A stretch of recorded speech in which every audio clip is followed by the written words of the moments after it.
જી નમસ્કાર, હું TR Jadav. TR એજ્યુકેશનમાં ફરીથી એક નવા વિડીયોમાં તમારું સ્વાગત છે. મિત્રો, જીએસઆરટીસી હેલ્પરની તૈયારી માટે અમારી ચેનલમાં ફ્રી વિડીયો લેક્ચર સિરીઝ શરૂ કરવામાં આવી છે, જેમાં ટેકનિકલ અને નોન ટેકનિકલ બંને પ્રકારના વિડીયો ડેલી બેઝ પર અપલોડ કરવામાં આવે છે.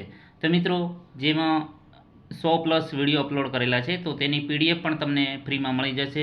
તે માટે તમે ટેલિગ્રામ ચેનલ અને વોટ્સઅપ ગ્રુપમાં જોડાઈ શકો છો, જેમાં 6000+ MCQ છે, જે આવનારી એક્ઝામમાં તમને ખૂબ જ ઉપયોગી સાબિત થશે. તો મિત્રો, આ વિડીયોમાં વાત કરીશું જીએસઆરટીસી હેલ્પર 2025 માટે. શું જીએસઆરટીસી હેલ્પરનું પેપર આવું જ હશે? તો મિત્રો, જે હેલ્પરનું પેપર અહીં લાવ્યા છીએ, તો ટેકનિકલ જે ભાગ 1, તો એમાં કઈ ટાઈપના પ્રશ્નો પૂછાશે, તો તેના વિશે ચર્ચા કરીશું. તો ચાલો મિત્રો, સ્ટાર્ટ કરીએ. પ્રથમ નંબરનો પ્રશ્ન: કયા પ્રકારનું ઘર્ષક ધાતુનો વધુ જથ્થો દૂર કરવા માટે વપરાય છે? Emery boron carbide, aluminium oxide કે સિલિકોન કાર્બાઇડ? તો તેનો સાચો જવાબ છે ઓપ્શન ડી. કયું ફ્યુલ સીટેન નંબર સાથે સંકળાયેલું છે? તો સીટેન નંબર સાથે ડીઝલ સંકળાયેલ છે. એના પછી આઉટસાઇડ માઇક્રોમીટરમાં બેવેલ ગ્રેજ્યુએટેડ સ્લીવનું નામ શું છે? એનવિલ, બેરલ, સ્પિન્ડલ, થિમ્બલ? તો તેનો સાચો જવાબ છે થિમ્બલ. આઉટસાઇડ માઇક્રોમીટરમાં શૂન્ય સેટિંગ કરવા માટે કયા સ્પેનરનો ઉપયોગ થાય છે? Hook spanner, ring spanner, double ended spanner, adjustable spanner? તો તેનો સાચો જવાબ છે હુક સ્પેનર. નેક્સ્ટ, ફ્લાયવ્હીલ વારના વારપેજને માપવા માટે કયા બે સાધનનો ઉપયોગ થાય છે?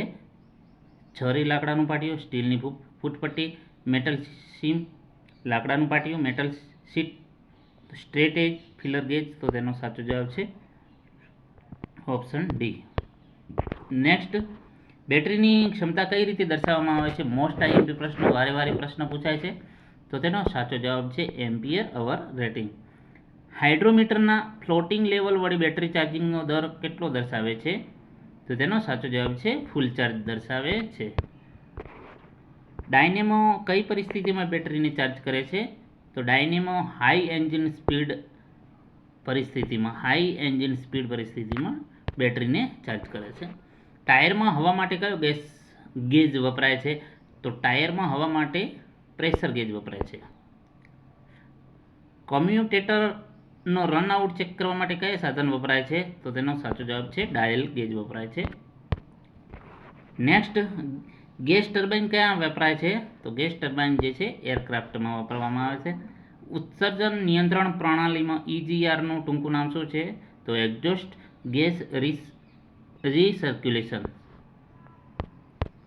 નેક્સ્ટ, વાલ્વ દૂર કરવા માટે કયા સાધનનો ઉપયોગ થાય છે? તો તેનો સાચો જવાબ છે valve spring compressor. Running diesel એન્જિનમાં બળતણ વિતરણની માત્રા કેવી રીતે બદલાય છે? તો કંટ્રોલ રેક દ્વારા.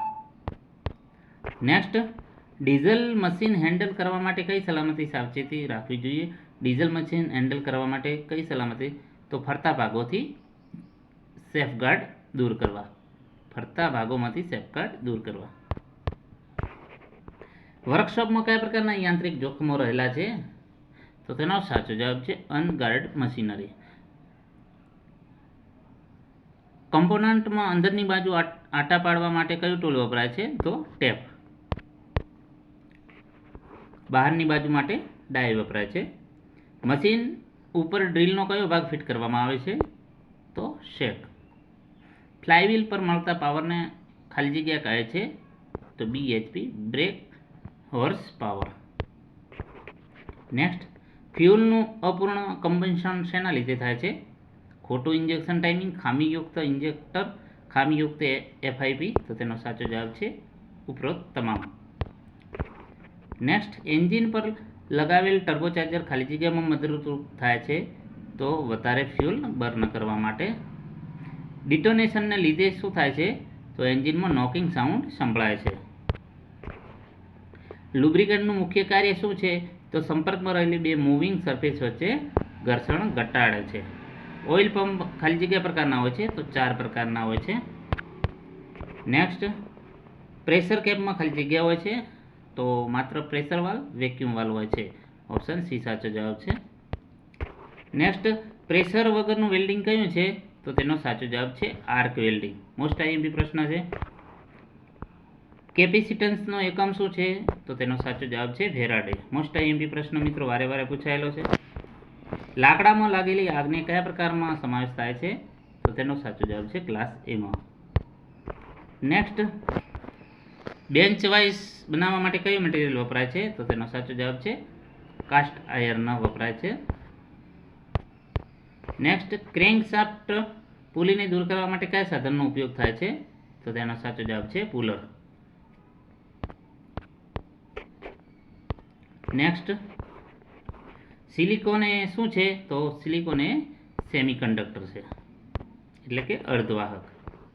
ઓહમના નિયમ અનુસાર સર્કિટમાંથી પસાર થતો કરંટ કોના વ્યસ્ત પ્રમાણમાં હોય છે? તો રેઝિસ્ટન્સના વ્યસ્ત પ્રમાણમાં હોય છે. નેક્સ્ટ, પ્રવાહી સ્વરૂપમાં ગેસમાં લાગેલી આગનો કયા પ્રકારનો સમાવેશ થાય છે? તો class C. Next, class C પ્રકારની આગ માટે કયું ફાયર એક્સટિંગ્વિશરનો ઉપયોગ કરવો જોઈએ? તો ડ્રાય કેમિકલ પાવડર. નેક્સ્ટ, વીજ પ્રવાહ માપક સર્કિટમાં શું જોડવામાં આવે છે? તો તેને શામાં જોડવામાં આવે છે? તો શ્રેણીમાં. નેક્સ્ટ, એસી વોલ્ટ મીટર કયા વોલ્ટેજનું માપન કરશે? તો આરએમએસ. મોસ્ટ આઈએમપી પ્રશ્ન છે. નેક્સ્ટ, સ્પોટ વેલ્ડિંગમાં ઇલેક્ટ્રોડ બનાવવા કઈ સામગ્રીનો ઉપયોગ થાય છે?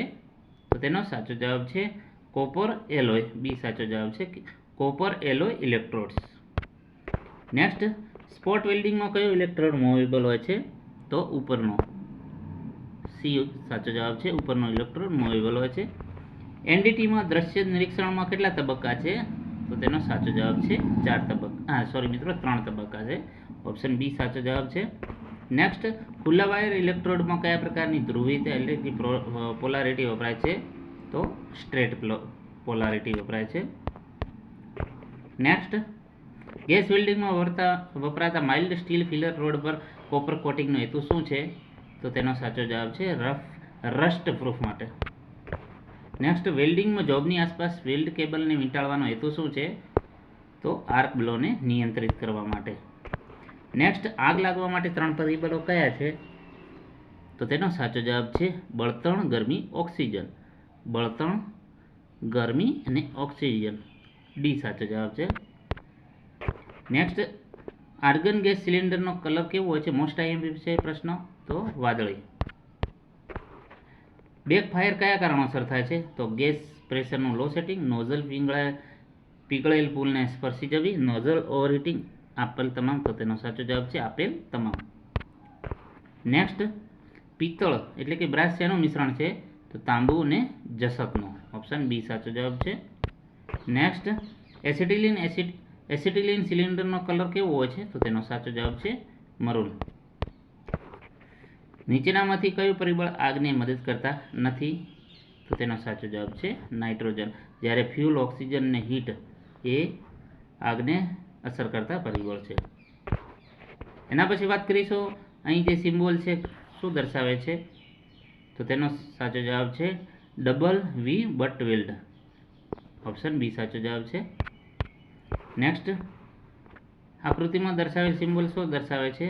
તો ફ્લેટ વી બટ વેલ્ડ બેકિંગ રન સાથે. ઓપ્શન ડી સાચો જવાબ છે.